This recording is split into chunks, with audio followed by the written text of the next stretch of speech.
ازواج ہونے کی صورت میں عدم برداشت کا رویہ بہت نظر آتا ہے، بہت زیادہ کھنچاؤ ہوتا ہے، انا کا معاملہ آ جاتا ہے، ضد ہے، ہٹ دھرمی ہے اور غیر ضروری طور پر مطالبات سامنے آتے ہیں۔ یہ تمام چیزیں کیوں ہوتی ہیں؟ اس کی کیا وجوہات ہے؟ عدم برداشت کیوں ہے اتنا؟ یہ ہماری خواتین کے حوالے سے بتائیے گا۔ بسم اللہ الرحمن الرحیم۔ دیکھیے، عدم برداشت جو ہے نا وہ ایک مزاج سے تعلق رکھتا ہے۔ اگر ایک نکاح ہو تب بھی عدم برداشت ہو سکتا ہے، دو ہو جائیں تو بھی اور زیادہ ہو سکتا ہے، کیونکہ یہ مزاج کا معاملہ ہے۔ ورنہ جہاں مزاج ایسا نہیں ہے، سافٹ مزاج کے اگر لوگ ہوں آپس میں ایک خاندان کے اندر، تو وہاں بہت ساری باتوں کو آپس میں حل کر لیا جاتا ہے، یا جس کو آپ یہ کہیں کہ غصے کو دبا لیا جاتا ہے، پی لیا جاتا ہے۔ لیکن چونکہ موضوع ہمارا دوسری شادی کے حوالے سے، عقد ثانی کے حوالے سے، اس میں عدم برداشت کا مسئلہ ہے، تو مسئلہ اصل میں یہ ہے کہ جب بندہ عقد ثانی کر لے تو پھر ہمارا جو معاشرہ ہے ہمارا، اور خاص کر بر صغیر کے حوالے سے آپ دیکھیں، چونکہ اہل عرب میں تو یہ تھا کہ وہاں پر مزاج تھا ایک سے زیادہ شادیوں کا، تو اس لیے ان کو اس میں کوئی قباحت یا اس میں کوئی الجھن محسوس نہیں ہوتی تھی۔ لیکن ہمارا جو معاشرہ ہے جس میں ہم لوگ رہ رہے ہیں، مشرق کی روایت کا یہاں کا، اس میں بہت کم ایسا ہوتا ہے کہ کوئی اس چیز کو ایکسیپٹ کر لے کہ شوہر نے دوسری شادی کر لی۔ بالکل ایسا ہی۔ ٹھیک ہے، تو جب ایسا کوئی عمل ہو جاتا ہے تو عام طور پر یہ ہوتا ہے کہ میں نے یہ دیکھا ہے کہ جب کوئی دوسری شادی کرتا ہے تو جو پہلی والی بیوی ہے اس کے مقابلے میں دوسری کی طرف جھک جاتا ہے، کیونکہ ظاہر ہے جب وہ دوسری شادی کر رہا ہے تو کچھ سوچ کر رہا ہے نا، یا اس کو وہ پسند ہے یا پھر اس کا رجحان اس طرف ہو گیا ہے، تو اب ظاہر ہے کہ نیچرلی وہ یہ چاہے گا کہ میں زیادہ سے زیادہ وقت بھی یہاں گزاروں، زیادہ سے زیادہ سہولتیں اس کو پہنچاؤں۔ تب جب یہ پہلی بیوی کی نظر میں یہ بات آتی ہے تو گھر کے اندر عدم برداشت کا ایک رجحان اور تصور پایا جاتا ہے۔ پھر یہ ہو جاتا ہے کہ تم نے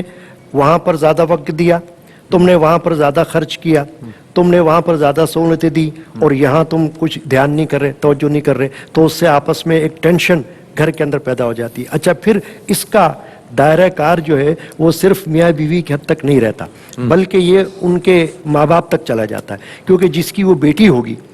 جہاں پر عدم برداشت آ رہا ہے، چاہے وہ پہلی بیوی میں آ رہا ہے چاہے وہ دوسری بیوی میں آ رہا ہے، اس کے جو ماں باپ ہے وہ کبھی بھی یہ نہیں چاہتے کہ ہماری بیٹی جو ہے وہ کسی طرح بھی دکھی ہو جائے اور اس کو کوئی نہ کوئی پریشانی پیدا ہو جائے، تو ظاہر ہے وہ انوالو ہو جاتے ہیں۔ جب وہ انوالو ہو جاتے ہیں تو پھر بڑا مسئلہ جو ہے نا وہ سنگین ہو جاتا ہے، اور اس میں پھر لڑائی صرف زبانی حد تک نہیں رہتی۔ ہم نے تو یہ بھی دیکھا ہے کہ ہاتھا پائی تک نوبت پہنچ جاتی ہے، پولیس تھانے کچہری تک نوبت پہنچ جاتی ہے۔ تو اس کی وجہ یہی ہے کہ ابھی مفتی صاحب نے فرمایا تھا کہ دیکھیے شرعی طور پر تو کوئی اجازت کی ضرورت نہیں ہوتی، لیکن میں نے جیسا کہا ہمارا معاشرہ اس قسم کا ہے کہ وہاں پر اگر یہ بتایا نہ جائے، یا تو کوئی خفیہ عقد ثانی کر لے، یا اگر بتا کر بھی کر لے اور کر لے، تو پھر بھی اس چیز کو برداشت کرنا یا اس چیز کو قبول کرنا بہت مشکل کام ہوتا ہے۔ اس لیے کہ وجہ یہ ہے کہ بچے بھی وہاں ہوتے ہیں گھر کے اندر، اور بچے عموماً جس بیوی سے ہیں،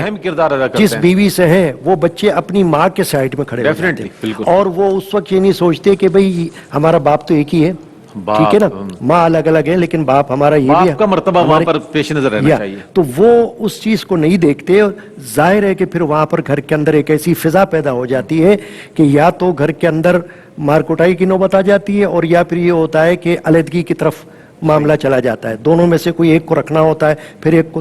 ایک طلاق کا مطالبہ کرتی ہے، اور جب طلاق کا مطالبہ کرتی ہے تو ظاہر ہے کہ اس کے ماں باپ بھی چاہتے ہیں کہ بھئی یا تو ہماری بچی سکھ میں رہے، اور نہیں تو آپ اس کو فارغ کر دیں،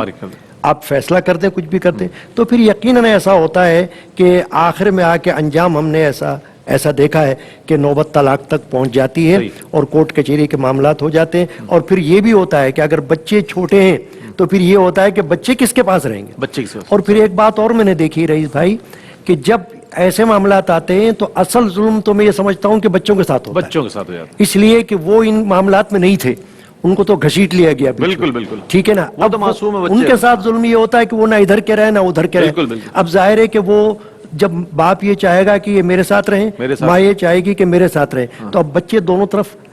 کھچاؤ میں آ جائیں گے کہ ہم کریں تو کیا کریں، کس کے ساتھ رہیں۔ جن کی طرف زیادہ جھکاؤ ہے ماں کے، ہمارے پیدا کردہ مسائل ہے، ہمارے پیدا تعلق نہیں ہے اس سے، مگر ظلم زیادہ بچوں کے ساتھ ہو جاتا ہے اور بچے ظلم کا شکار ہو جاتے ہیں۔ بہت اچھی بات کہی آپ نے۔